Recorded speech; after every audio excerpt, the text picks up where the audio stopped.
এক মরুভূমিতে 40 দিন আর 40 রাত তার কাছে খাবার কিছু ছিল না।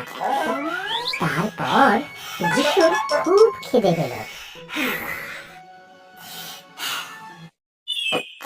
যিশুকে ক্ষুধার্ত দেখে শয়তান তার পরীক্ষা নিতে এলো। সে একটি পাথর দেখিয়ে বলল, যদি তুমি ঈশ্বরের পুত্রই হও তবে এই পাথরকে রুটিতে পরিণত করো।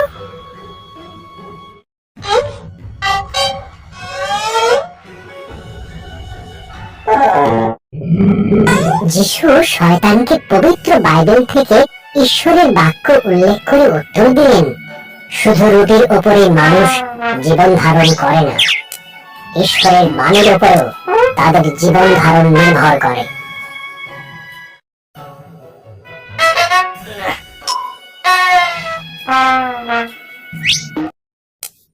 এরপর শয়তান যিশুকে নিয়ে গেল এক মন্দিরের চূড়ায়।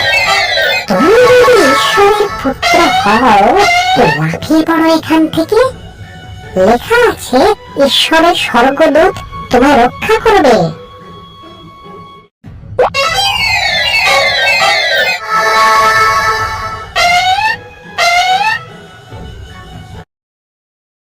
দ্বিতীয় প্রশ্নের উত্তরে যিশু বাইবেল থেকে ঈশ্বরের বাক্য ব্যবহার করে বললেন, তোমার প্রভু ঈশ্বরকে কোন পরীক্ষা করবে না।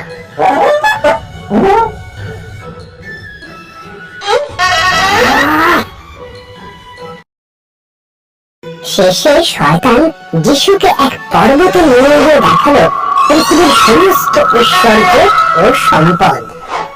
এসবই তোমার হতে পারে যদি তুমি আমার উপাসনা করো।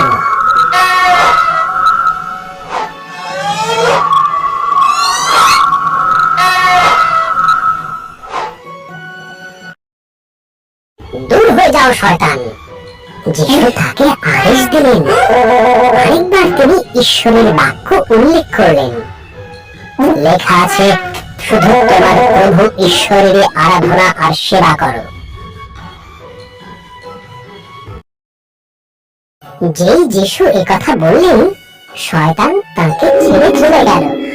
তখন স্বর্গ থেকে স্বর্গদূতেরা নেমে এসে তার সেবা করতে লাগলো। বারবার প্রলোভন দেখানো সত্ত্বেও যিশু একবারও পাপের পথে পা বাড়াননি, একবারও নয়।